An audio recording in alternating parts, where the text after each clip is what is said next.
Ma'asyiral muslimin yang dimuliakan Allah Subhanahu wa taala, apakah ada tanda ataupun alamat bahwa ibadah yang selama ini kita lakukan, baik salat kita, baca Quran kita, zikir kita, puasa kita, semua diterima Allah Subhanahu wa taala ataukah tidak? Inilah kita akan bahas tanda-tandanya. Ma'asyiral muslimin yang dimuliakan Allah Subhanahu wa taala, kita awali dalam kajian malam ini mengutip surah Al-Mu'minun ayat 60 sampai 61.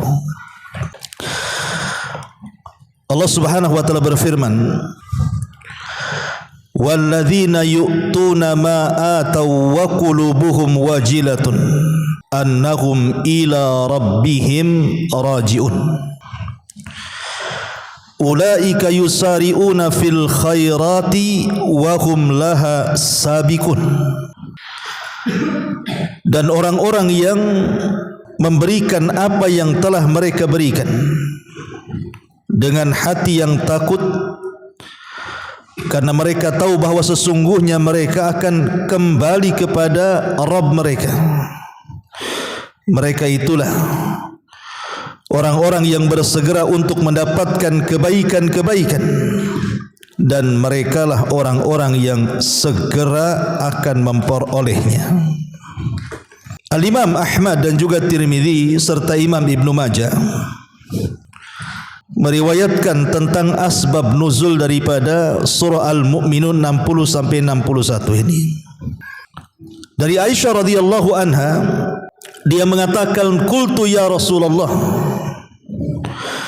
walladzina yu'tuna ma ataw wa qulubuhum wajila,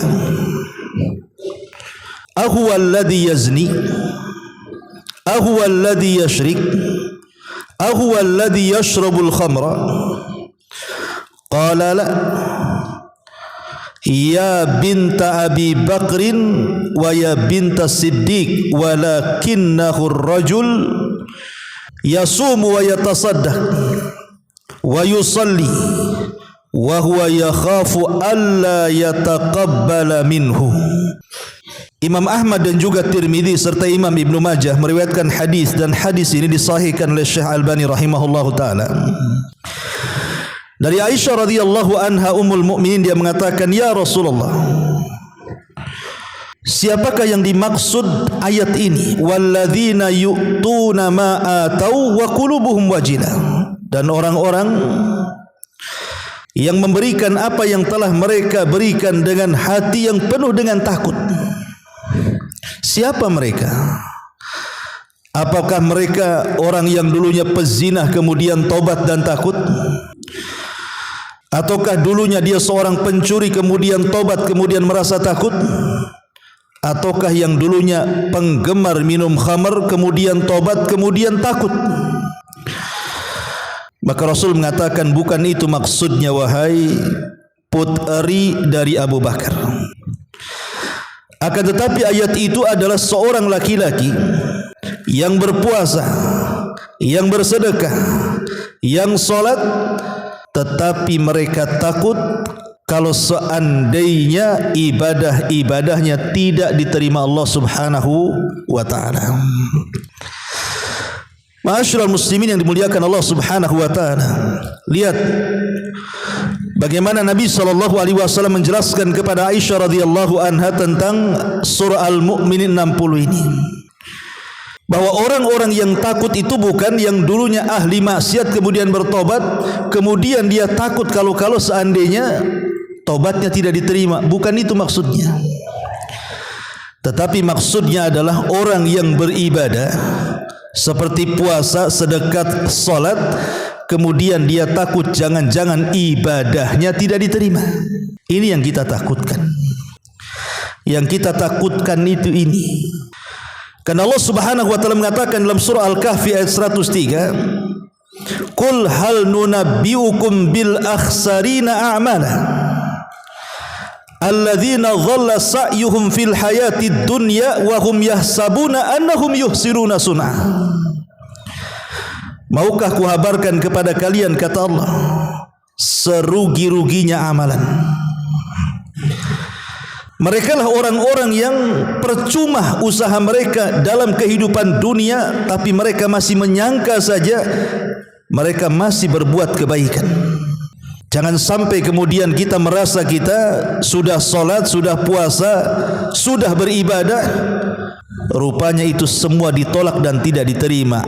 Amilatun nasibah, hanya lelah letih saja. Ma'asyiral muslimin yang dimuliakan Allah Azza wa Jalla, lihat Ibrahim alaihi salatu wassalam. Ketika Allah Subhanahu wa taala memerintahkan Ibrahim untuk membangun Ka'bah, akhirnya Ibrahim pun kemudian mengajak putranya membangun Ka'bah atas perintah Allah. Bukan kemauan dia membangun Ka'bah, Allah yang perintahkan. Dan Allah Subhanahu wa taala katakan, wa idh yarfa'u Ibrahimul qawaida minal bait wa Ismail.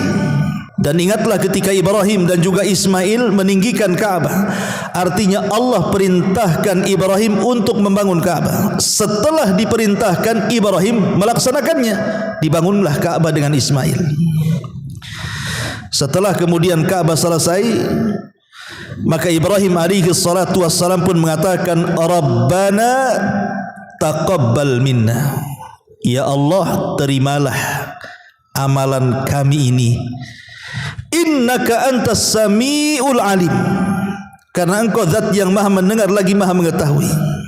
Lihat, kalau sekelas Ibrahim saja dia masih meminta kepada Allah untuk diterima amalannya, padahal yang memerintahkan membangun Ka'bah adalah Allah, dan yang membangunnya juga seorang nabi, bahkan Khalilur Rahman, bahkan Abul Anbiya, bapaknya para nabi. Tapi dia takut kalau seandainya setelah membangun Ka'bah amalannya ditolak.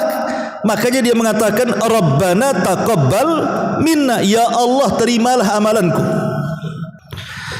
Ma'asyiral muslimin yang dimuliakan Allah Azza wa Jalla, kata Syekh Muhammad ibn Abdul Wahhab rahimahullahu ta'ala, dia mengatakan, lihat, jalalullah wa azamatuh fi qulubil ladzina ya'rifuna. Bagaimana kemuliaan Allah dan keagungannya melihat hati-hati orang-orang yang mengetahuinya, li da'watihi ma fil qabul. Karena doa keduanya, maksudnya Ismail dan Ibrahim, supaya amalannya diterima oleh Allah Subhanahu wa taala. Makanya banyak para ulama salaf apabila membaca doanya Ibrahim, Rabbana taqabbal minna, ya Allah, ku persembahkan, terimalah amalanku, mereka selalu menangis dan mengatakan, kalau Ibrahim saja takut tidak diterima, macam mana pula kami? Nabi Ibrahim takut tidak diterima tuh amalan membangun Ka'bahnya dengan Ismail, apalagi kita? Siapa kita? Makanya para ulama ketika membaca ayat ini selalu menangis. Dikhawatirkan solat mereka tidak diterima, puasa mereka tidak diterima, zakat, sedekah, zikir dan lain sebagainya. Makanya kenapa kemudian kita harus sering-sering meminta kepada Allah supaya diterima ibadah kita. Lihat Nabi SAW ketika beliau menyembelih kurban, apa kata Rasul? Bismillahi Allahumma taqabbal min Muhammadin wa min ummati Muhammadin.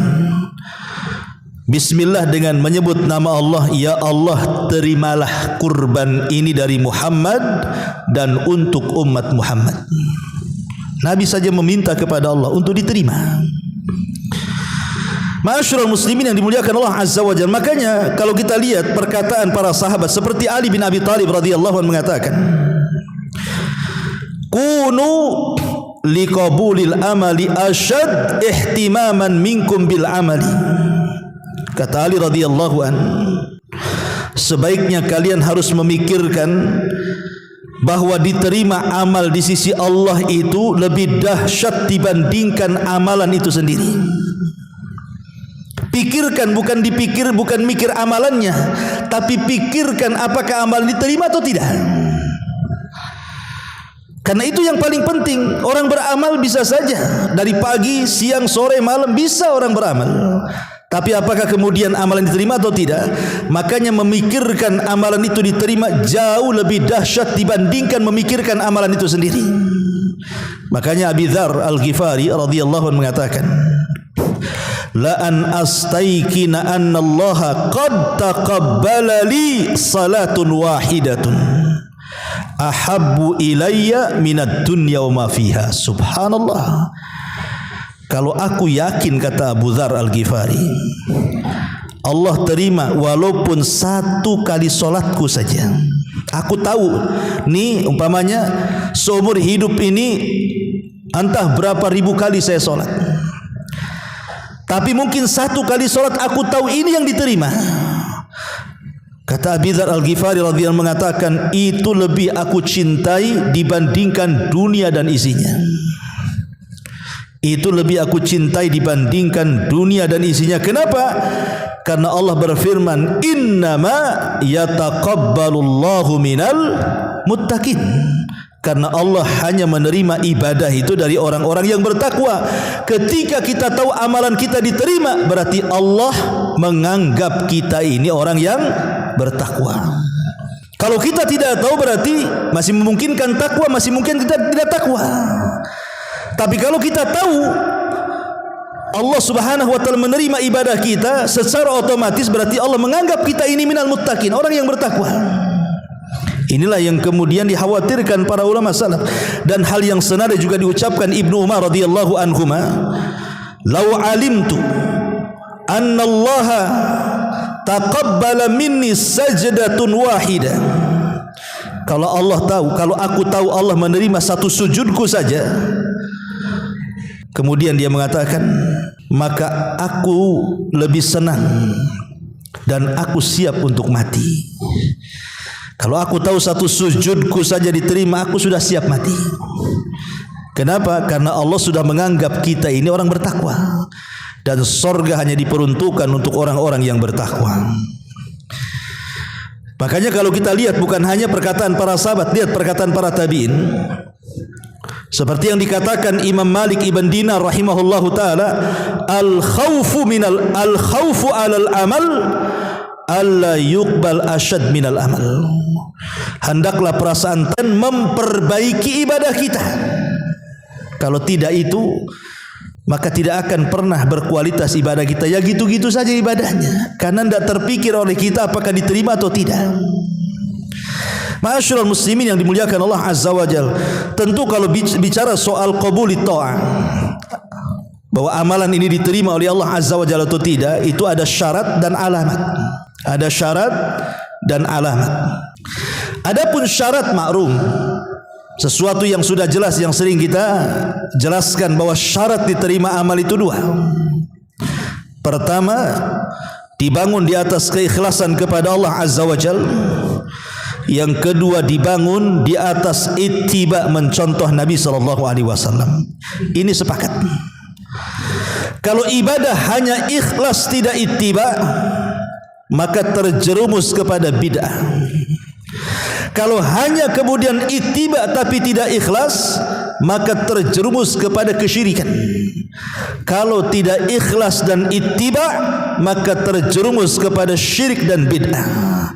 Tapi kalau dua-duanya dilaksanakan, maka dialah orang yang paling ikhlas dan orang yang paling ittiba. Itulah syarat orang ketika beramal diterima Allah Subhanahu wa taala. Dua perkara ini tidak boleh hilang. Ini disebut namanya syartu qabulil amal, syarat diterima sebuah amal. Adapun alamatnya, disebutkan oleh para ulama, memang tidak ada alamat yang jelas bahwa amalan kita itu diterima oleh Allah, tidak ada. Maksudnya, pamannya kalau yang diterima amal nampak mukanya terang cerah gitu ya, tidak ada sebenarnya. Yang jelas-jelas itu tidak ada. Tetapi para ulama berusaha untuk berijtihad mereka dengan beristimbat kepada dalil-dalil, bahwa jikalau seseorang itu memenuhi beberapa kriteria yang akan saya sebutkan, berarti berbahagialah. Amalan kita insya Allah diterima. Ya. Apa saja itu? Yang pertama, adamur ruju' ila dzambi ba'da ta'ah. Tidak kembali kepada dosa setelah dia melaksanakan ketaatan. Dia tidak kembali melakukan dosa setelah dia melaksanakan ketaatan kepada Allah Subhanahu wa taala. Apa maksudnya di sini? Apabila seseorang kemudian melakukan dosa kemudian bertobat, setelah bertobat dia iringi perbuatan-perbuatan buruk yang dulu pernah dikerjakan, sekarang dia ganti dengan perbuatan baik. Dulu tidak pernah puasa, setelah tobat akhirnya rajin puasa. Dulu tidak pernah solat, setelah tobat akhirnya rajin solat. Dulu tidak pernah ngaji, setelah tobat akhirnya ngaji. Dia ikuti perbuatan buruk dengan kebaikan. Kalau seandainya dia terus di atas kebaikan dan tidak kembali kepada dosanya, maka itulah tanda diterima ketaatan kita kepada Allah. Tapi kalau seandainya dulu tidak solat, kemudian tobat solat, balik lagi tidak solat, nah ini gak akan diterima amalannya. Ini yang pertama. Yang kedua, al-wajalu min adami qabulil amali. Takut, perasaan takut yang tertanam pada hati kita kalau seandainya amalan yang kita lakukan itu tidak diterima. Tanamkan perasaan takut yang selama ini tidak ada dalam hati kita, hadirkan. Jangan-jangan tadi solat isya saya enggak diterima. Karena begini, ikhwatu fillah yang muliakan Allah Azza wa Jalla, Allah itu tidak berhajat dengan ibadah kita. Ingat, Allah tidak berhajat dengan solat kita, Allah tidak berhajat dengan puasa kita, Allah tidak berhajat dengan baca Quran kita, Allah tidak berhajat dengan ibadah kita. Sama sekali Allah tidak berhajat dengan itu. Kita yang berhajat. Kenapa? Karena Allah itu sudah kaya, dia tidak berhajat kepada makhluknya. Wa man yashkur fa innama yashkuru li nafsi. Siapa yang bersyukur, apakah syukurnya untuk Allah? Tidak, dia bersyukur untuk dirinya. Wa man tazakka fa innama yatazakka li nafsi. Barang siapa yang membersihkan dirinya untuk siapa? Untuk Allah? Tidak, dia sedang membersihkan untuk dirinya. Faman ihtada fa innama yahtadi li nafsi. Barang siapa yang mendapatkan petunjuk untuk Allah? Tidak, untuk dirinya petunjuk itu. In ahsantum ahsantum li anfusikum. Jikalau kalian baik, untuk Allah kebaikannya. Tidak, kebaikan kembali untuk kalian sendiri. Dan banyak nas-nas Al-Quran yang mengatakan bahwa Allah tidak berhajat dengan kita. Perhatikan hadis qudsi.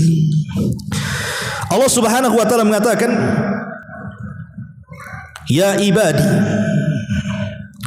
lau anna awwalakum wa akhirakum wa insakum wa jinnakum kanu ala afjari qalbi rajulin wahid ma naqasa dzalika min mulki syai'a.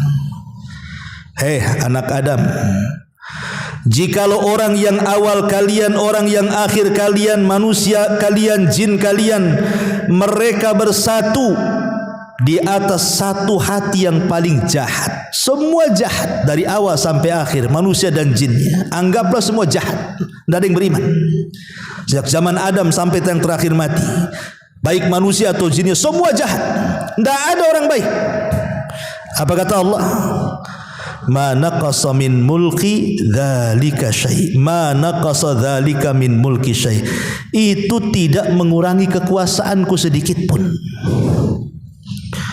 Oke, kita balik. Lau anna awwalakum wa akhirakum wa insakum wa jinnakum kanu ala atqa qalbi rajulin wahid minkum ma zada fi mulki syai'a. Seandainya orang yang awal, orang yang akhir, manusia dan jinnya di satu hati di atas ketaatan kepada Allah, tidak ada yang kufur. Sejak zaman Adam sampai yang terakhir semua beriman. Manusia dan jinnya semua beriman.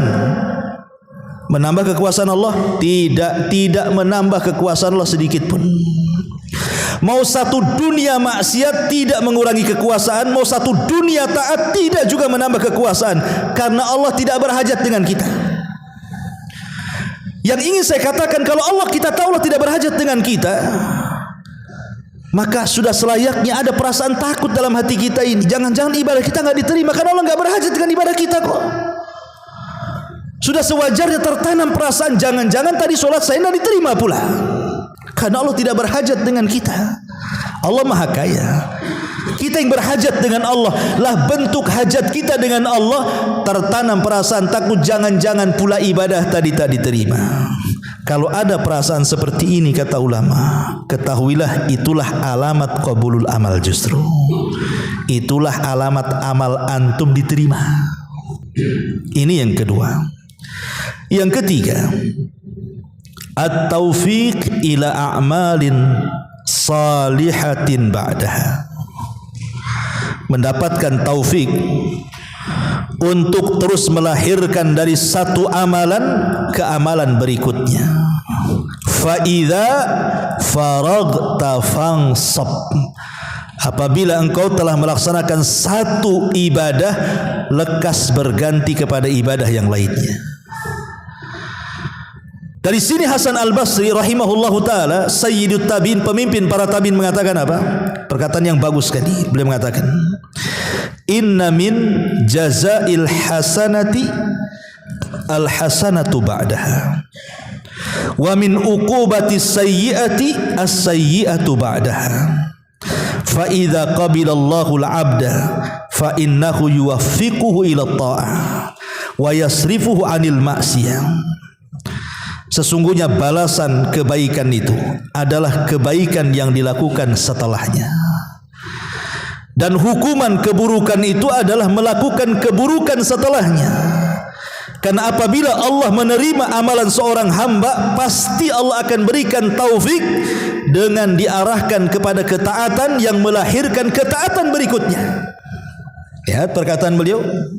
Jadi tanda di amalan kita diterima ini, ketika kita sanggup melahirkan satu amalan, terlahir amalan yang lain dari amalan yang kita amalkan itu. Umpamanya kita sudah berusaha istiqomah salat wajib, kemudian beralih ke salat sunnah, anggap saja salat duha. Ketika kita sudah terbiasa dengan duha, mulailah kita memulai dengan salat malam. Solat yang paling sulit dilakukan karena harus bangun tengah malam, ngantuk-ngantuk kan. Kemudian dari solat malam tahajud itu melahirkan solat sunnah-sunnah yang lainnya. Itulah yang kemudian Allah Subhanahu wa taala katakan apa? Fa amma man a'ta wattaqa wa saddaqa bil husna fasanuyassiruhu lil yusra. Fa amma man a'ta, siapa yang memberikan dengan hartanya, dengan ilmunya, dengan tenaganya, dengan waktunya lillah, untuk Allah. Fa amma man a'ta wattaqa, di mana dia melakukan itu karena ketakwaan kepada Allah. Wa saddaqa bil husna, dan yakin ada balasan dari Allah, dari sorga. Apa kata Allah? Fasanuyassiruhu lil yusra, jalan dia sudah mudah, Allah mudahkan. Maknanya kita sudah mudah mengamalkan satu amalan, maka ketika kita mengamalkan yang lainnya, Allah lebih mudahkan lagi. Itulah yang disebut dengan amal melahirkan amal. Ketika satu amal melahirkan amal yang lain, amal yang lain melahirkan amal yang lain, amal yang lain melahirkan amal yang lain, maka kita akan menutup dengan amalan itu husnul khatimah. Husnul khatimah. Perhatikan ucapan Ibnu Katsir rahimahullahu taala, bagus sekali. Apa kata Imam Ibnu Katsir rahimahullahu taala? Laqad ajrallahu al-karim adatuhu, laqad ajral karim adatahu bi karamihi, anna man 'asha ala syai'in mata 'alaihi, wa man mata 'ala syai'in bu'itsa 'alaihi yaumal qiyamah, faman 'asa 'ala ta'ah ya'ba karamullah an yamutu 'ala al-ma'siyati. Apa kata Imam Ibnu Katsir rahimahullahu taala ad-Dimashqi ini, Abul Fida? Sungguh Allah Subhanahu wa taala dengan kemuliaannya, dengan kemurahannya akan memperjalankan manusia sesuai dengan adat kebiasaannya. Barang siapa dia hidup di atas sesuatu, maka mati pun akan di atas sesuatu yang biasa dia lakukan.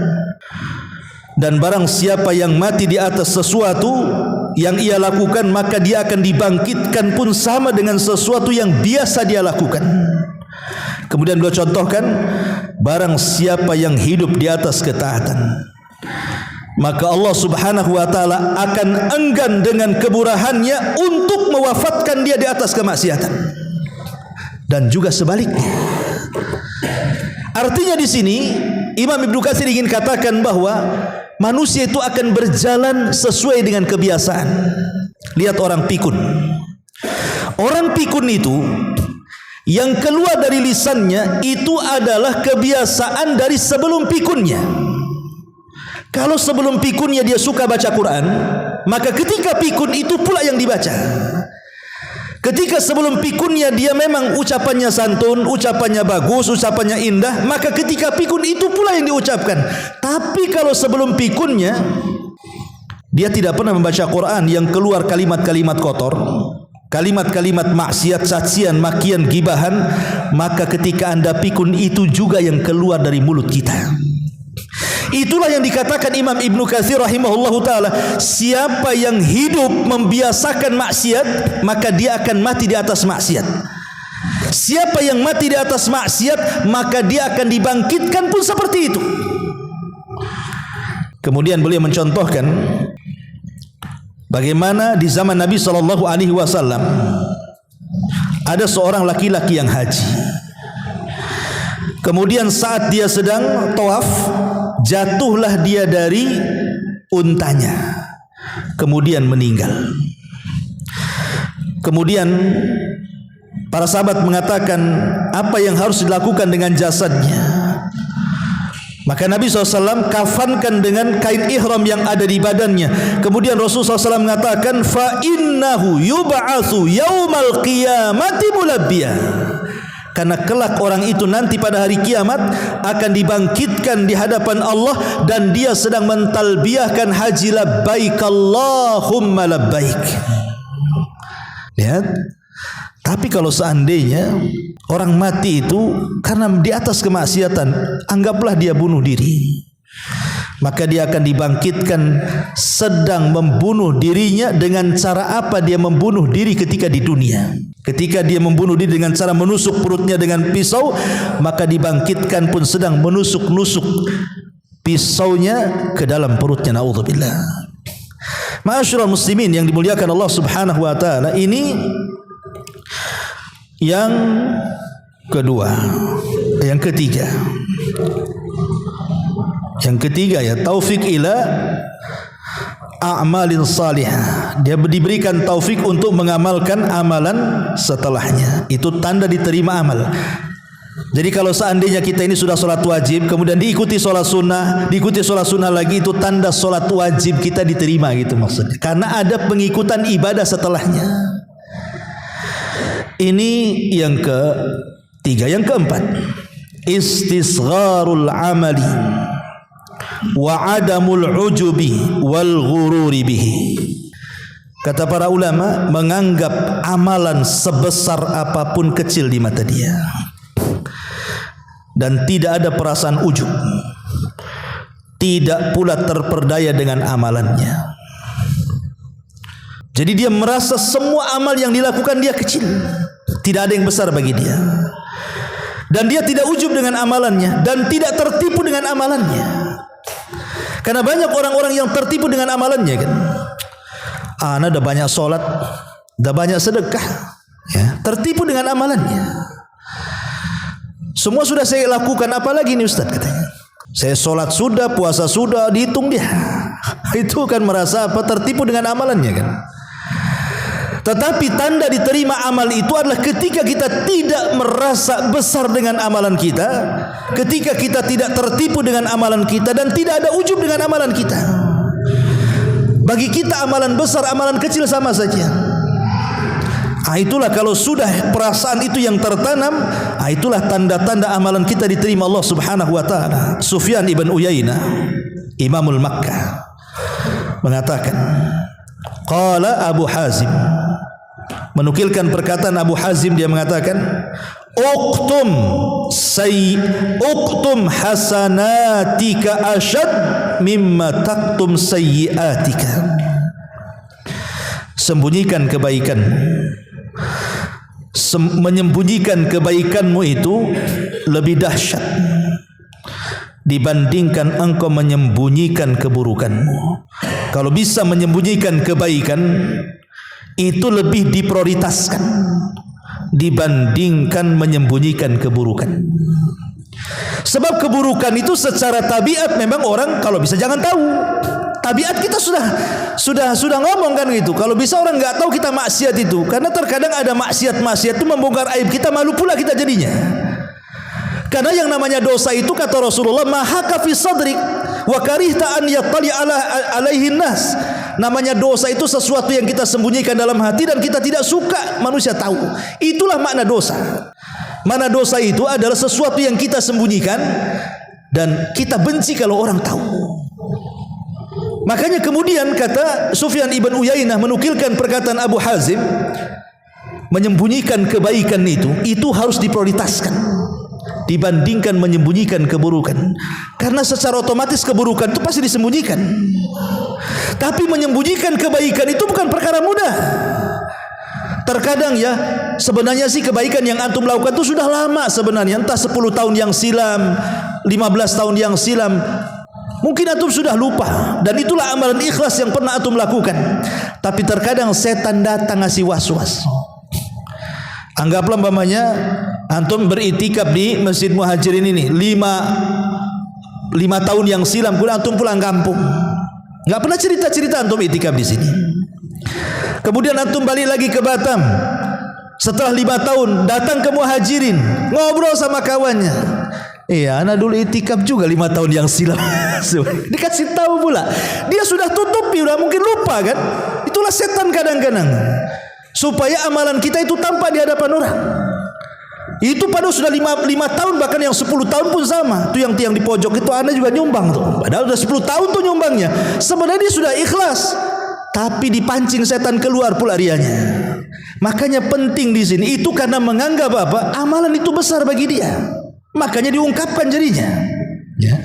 Ma'asyiral muslimin yang dimuliakan Allah Azza wa Jalla. Kemudian juga dikatakan Fudail bin Iyad rahimahullahu taala, khairul ilmi wal amali ma khafiya anin nas. Sebaik-baik pengetahuan dan amal itu ada sesuatu yang tersembunyi dari manusia. Dan memang asal amal itu kalau bisa orang tidak tahu. Amal itu boleh terang-terangan kalau sifatnya syiar. Nah, kalau sifatnya syiar ialah terang-terangan, korban, salat jamaah, azan, itu memang harus syiar, orang tahu. Tapi secara asal amalan itu adalah dilakukan dengan sembunyi-sembunyi atau tidak terang-terangan. Makanya lihat perkataan Imam Syafi'i, bagus sekali. Perkataan Imam Syafi'i Muhammad ibn Idris Asy-Syafi'i rahimahullah ta'ala, dia mengatakan, yang bagi, kata Imam Syafi'i, sudah seharusnya lil alimi an yakuna lahu khabi'atun min amalin salihin fima bainahu wa bainallah, fa inna kullama dhahara linnas min ilmin aw amalin qalilin naf'i fil akhirati.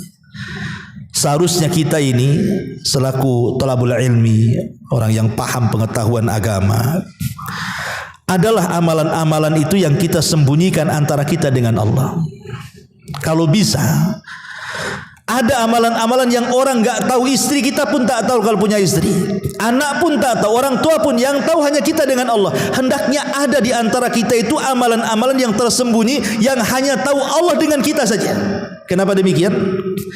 Karena setiap apa yang tampak kepada manusia, kata Imam Syafi'i, dari pengetahuan atau amal saleh, maka itu akan sedikit bermanfaat untuk akhiratnya. Terkadang apa yang tampak itu sedikit manfaat untuk akhirat dibandingkan yang tidak tampak. Tapi kalau amalan yang tidak tampak itu lebih besar manfaatnya di akhirat dibandingkan yang tampak. Ini perkataan luar biasa. Dan ini juga untuk mengimbangi dosa-dosa yang kita lakukan yang tidak ada yang tahu kecuali kita dengan Allah Azza wa Jalla. Dan dosa ini sangat bahaya. Kata Nabi SAW, nanti pada hari kiamat ada orang-orang yang datang kepada Allah membawa pahala sebesar gunung Tihama. Gunung Tihama besar. Tapi kemudian Allah katakan faja'alaha haba'an manthura. Tiba-tiba pahala itu dihempaskan habis, tidak tersisa. Kemudian kenapa? Pertanyaannya kok habis? Rupanya idza khalau bimaharimillahi tahaquha. Alasannya dihabiskan oleh amalan-amalan atau maksiat-maksiat yang tidak terang-terangan. Apabila dia bersendirian, dia pun merobek kehormatan Allah Subhanahu wa taala. Artinya dosa yang dilakukan tidak terang-terangan itu bisa menggugurkan pahala sebesar gunung Tihama. Maka untuk mengimbanginya supaya amalan kita tidak hilang, maka buat hal yang sama dengan amal soleh. Buatlah amalan soleh yang tidak ada yang tahu kecuali kita dengan Allah. Kalau satu hari ini kita melakukan dosa yang tidak ada yang tahu kecuali kita dengan Allah, satu kali kita buat juga amal soleh yang tidak ada yang tahu kecuali kita dengan Allah, satu kali juga, balance. Tapi kalau tidak, habis amalan kita. Ya, gimana caranya Ustaz? Dan apa dosa yang tidak terang-terangan? Handphone itu di tangan antum itu dosa yang tidak terang-terangan. Walaupun antum pegang handphone di keramaian orang kan tidak tahu antum sedang ngapain di situ. Antum sedang buka apa? Antum sedang nonton apa? Antum sedang ngetik apa? Apalagi kemudian dalam kamar sendirian, makin lagi jahat kan gitu. Dan ini luar biasa madaratnya handphone ini. Oke lah, ini sudah musibah yang merata kan gitu. Tapi buat jugalah amalan soleh antara kita dengan Allah Subhanahu wa taala. Dengan cara apa? Istighfar sambil jalan orang enggak tahu. Tasbih sambil jalan orang tidak tahu. Takbir sambil jalan orang tidak tahu. Berzikir sambil jalan orang tidak tahu. Cukuplah kita dengan Allah Azza wa Jalla. Itu maksudnya. Maka yang keempat, tanda diterima amal ketika kita menganggap amalan itu tidak ada yang besar. Ini yang keempat. Yang kelima, hubbut ta'ati wa kurhul ma'siyati. Tanda diterima taat adalah dia punya kecintaan kepada ketaatan dan ada kebencian dari kemaksiatan. Karena kalau kita cerita masalah tobat sendiri, kapan orang yang bertobat dikatakan tobat itu? Kalau tidak ada pengaruh dosa yang ada tersisa di kepalanya. Maksudnya apa? Seorang pemabuk, kemudian dia bertobat tidak ingin mabuk lagi. Kemudian tertanam dalam hatinya jangan lagi melihat orang yang mabuk, melihat botolnya saja nggak mau dia. Itu maksudnya. Itulah menghilangkan asarnya, pengaruhnya. Tapi kalau seandainya dia dulunya mabuk, kemudian tobat mabuk, tengok botol, memang tak mabuk, cuman masih ada kepengen juga, enak juga, tapi tak mau dia, takut dosa. Itu belum hilang pengaruh dosanya namanya. Karena masih ada hawa nafsunya. Itu maksudnya. Lah ini yang seperti ini yang bahaya. Makanya harus ditanamkan hubbut ta'ah. Memang kita cinta dengan ketaatan dan benci dengan kemaksiatan. Itu alamat diterima tuh amal kita tuh. Karena pengaruh maksiat sudah enggak ada. Ya. Dulu seorang pezina, kemudian dia bertobat. Jangankan lagi melihat filmnya gitu ya, film porno atau yang tidak layak ditonton. Lihat perempuan yang buka aurat, benci, naudzubillah. Ya. Itu betul-betul hilang pengaruh maksiatnya. Tapi kalau dulunya seorang pezina, kemudian tobat berzina, nampak pula wanita di jalan, teringat dulu masa dulu. Tapi dia takut karena takut dosa. Itu belum hilang itu pengaruh maksiatnya. Itu maksudnya. Nah, kalau dia betul-betul hilang pengaruh maksiatnya, itulah tanda bahwa amalan kita diterima. Itu maksudnya. Ini yang kelima. Yang keenam, ar-raja'u wa kathratud du'a. Menanamkan harapan dan memperbanyak doa. Terus berdoa dan berharap. Apa yang bisa kita lakukan selain doa dan harapan kan itu? Berdoa agar amalan-amalan kita diterima dan berharap agar amalan-amalan kita berpahala. Cuman dua itu.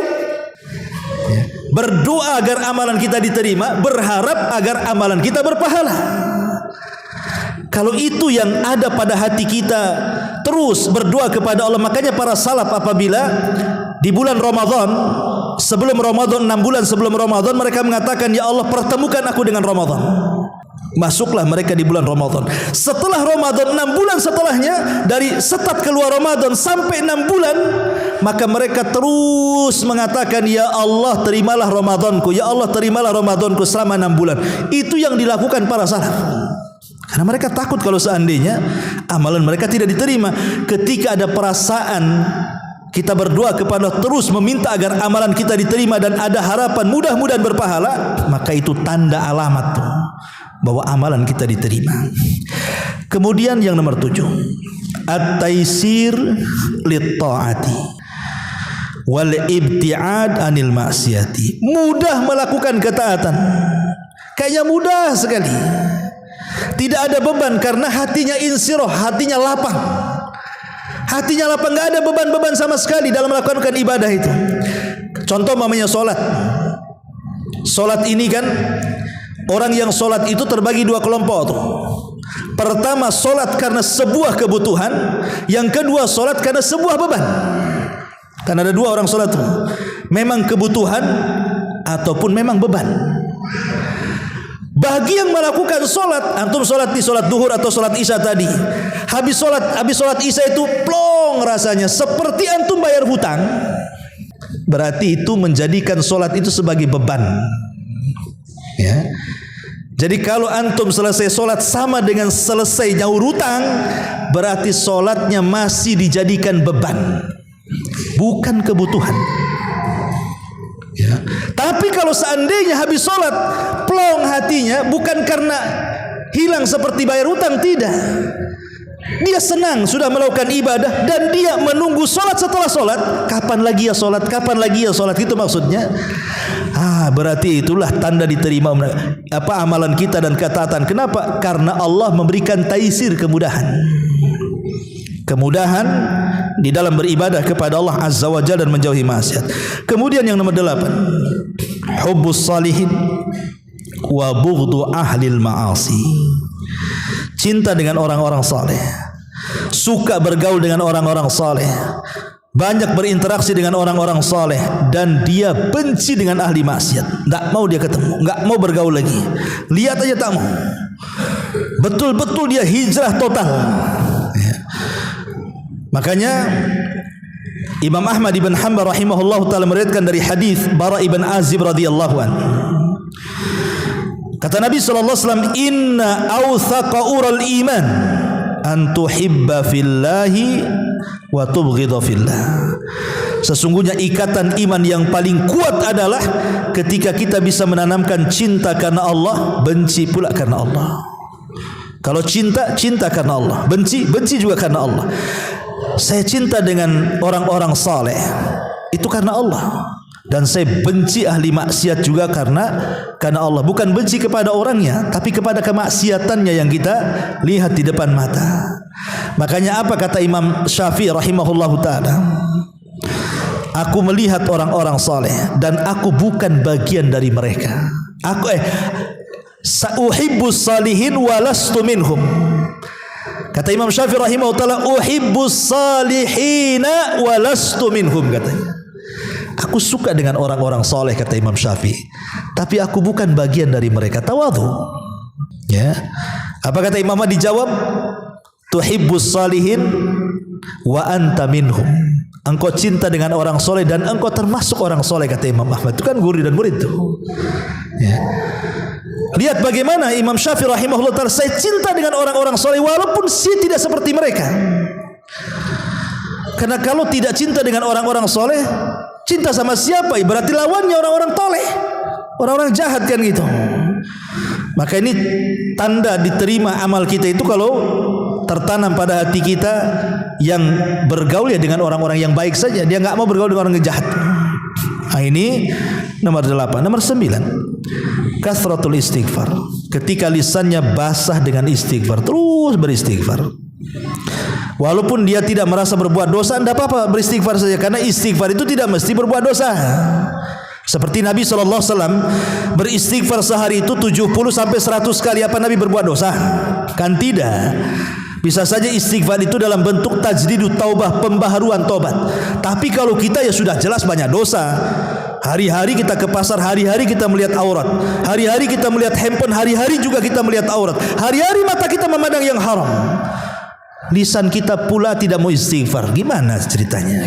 Ya. Jadi kalau Nabi beristighfar itu bukan karena berbuat dosa. Kalau kita mengistighfar karena banyak dosanya kan gitu.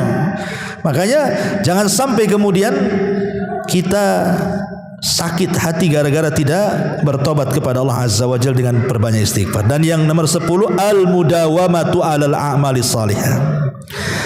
Membiasakan, mendawamkan itu artinya istiqomah. Kata Nabi SAW, khairul a'mal adwamuha wa in qalla. Sebaik-baik amal itu yang langgeng walaupun sedikit. Kenapa?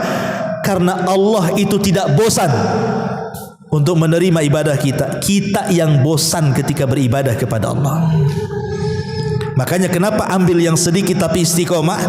Jangan pula ambil banyak habis itu tumbang. Karena ada istilah man akhadha jumlatan faqadal jumlah. Kalau ambilnya banyak, tumbangnya juga banyak. Maka ambillah yang sederhana-sederhana tapi istiqomah. Kenapa? Karena kita akan bosan. Allah tidak pernah bosan. Makanya supaya istiqomah itu ya ambil, umpamanya kalau puasa nih ada Seninnya, ada Daudnya, ada Ayamul Bidnya, ada macam-macamnya puasa, ada puasa qadhonya kalau punya utang kan. Oke lah. Memang saya ini ahli puasa, sanggup lapar-laparan. Ambil puasa terbaik apa? Ambil Daudnya saja, sudah cukup. Ambil Daudnya saja, itu sudah mencakup semua puasa. Enggak usah Daudnya juga, Senin Kemisnya juga, Ayamul Bidnya juga. Enggak perlu. Ambil satu tapi istiqomah. Oke, Senin Kemisnya saja. Kenapa demikian? Karena yang namanya istiqomah itu ada batas waktu kuat dan tidaknya. Mungkin masa muda ya, saya antum masih muda ini masih kuat lapar, masih bisalah puasa Daud, istiqomah dengan puasa Daud. Tapi usia antum itu akan terus bertambah. Nanti akan sampai juga mungkin Allah takdirkan usia antum 60-70 tahun sanggup puasa Daud. Berarti kalau tidak sanggup nanti hilang istiqomahnya kan? Kita mikir juga masa tua nih, macam mana amalan ini bisa langgeng sampai masa tua, sampai mati gitu maksudnya. Kalau kita langsung ambil yang berat, mungkin 20-30 tahun masih kuat. Kalau sudah tua mana bisa kuat lagi? Kalau begitu terpikirlah ada Senin Kemis saja lah. Umpamanya seperti itu, supaya bisa istiqomah terus. Ya. Ma'asyiral muslimin yang dimuliakan Allah Azza wa Jalla. Kemudian juga yang nomor 11, bukan hanya sekedar istiqomah, as-sabat, tapi lebih daripada itu ada taharatul qalbi. Ketika hati ini bersih, tidak ada hasad, tidak ada dendam, tidak ada penyakit, pokoknya bersih, lapang dada itu kayaknya. Dan lapang dada ini luar biasa. Memang sulit.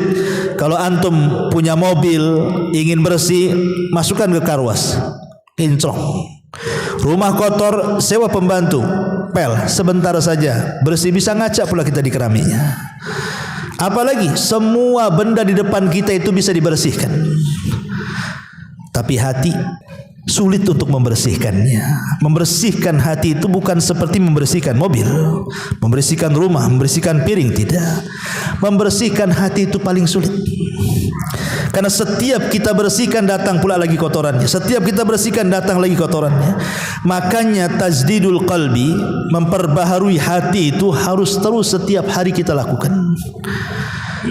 Nabi SAW sampai setiap hari berdoa, ya muqallibal qulub tsabbit qalbi ala dinik. Wahai zat yang membolak-balikan hati, tetapkan hatiku di atas keagamamu.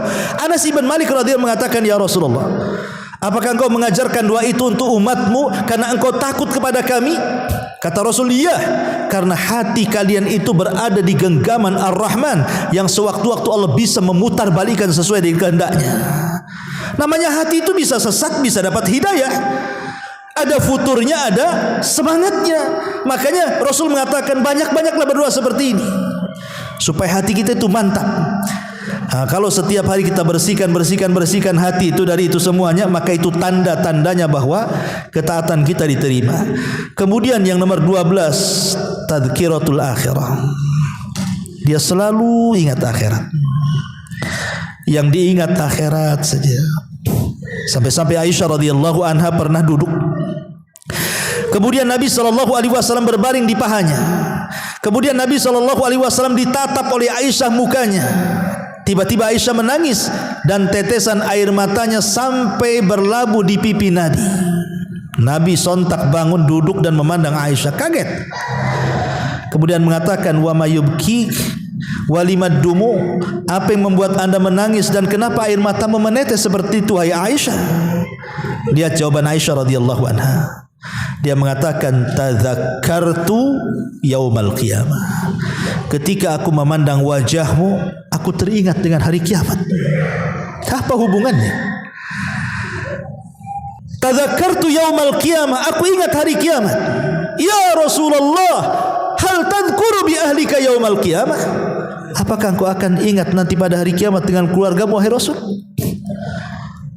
Kata Nabi SAW, amma fi thalathati mawatin fala yadhkuru ahadun ahada. Adapun di 3 tempat wahai Aisyah, orang tidak akan ingat siapapun kecuali dirinya. Ketika di titian, ketika di telaga, dan ketika di tempat penimbangan amal. Jadi terbiasa mengingat akhirat itulah yang kemudian tanda bahwa kita ini diterima amal, karena yang dipikirkan kita akhirat itu bukan dunia. Kemudian juga yang nomor 13, berusaha untuk al-ikhlas al-amalulillah. Terus setiap hari kita membiasakan ikhlas. Setiap datang riya kita tolak, setiap datang takabur kita tolak, setiap datang ujub kita tolak. Berusaha untuk ikhlas. Ikhlas gimana caranya? Ya, karena ikhlas itu harus ada ijtihad. Makanya seorang laki-laki memberikan nasihat di hadapan Imam Hasan Al-Basri rahimahullahu taala. Faqala lahul Hasan, maka Hasan Al-Basri mengatakan kepada orang yang ngasih nasihat kepadanya, ya hadza lam astafid min mau'idatik faqad yakunu maridha qalbi. Wahai tuan, apa yang kau ceramahkan kepadaku enggak masuk, mungkin karena hatiku sakit. Ini seorang Hasan Al-Basri mengatakan seperti itu.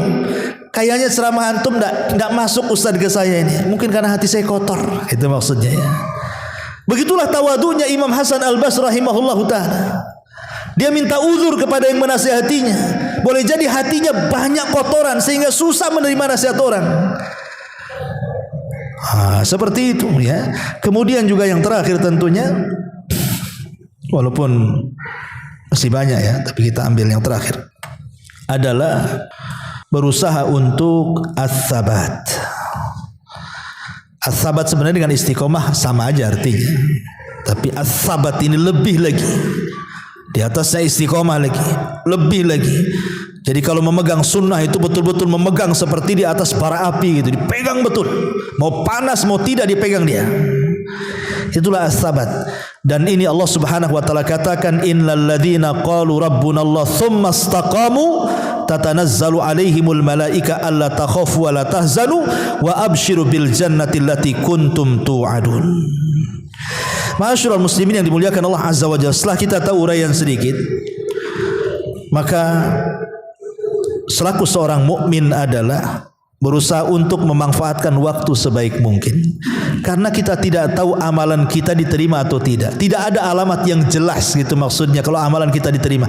Kita kan hanya berharap dengan ciri-cirinya tadi itu, dengan yang saya sebutkan 14 ciri diterima ketaatan itu, mudah-mudahan kalau ciri-ciri itu ada pada diri kita, diterima oleh Allah Subhanahu wa taala, seperti perkataan Qabil kepada Habil, innama yataqabbalullahu minal muttaqin, bahwa Allah hanya menerima amalan dari orang yang bertakwa.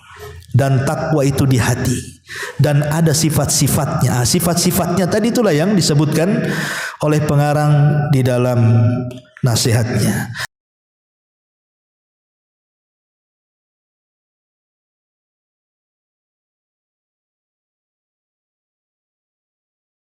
Subhanallah walhamdulillah wa la ilaha illallah wallahu akbar. Subhanallah.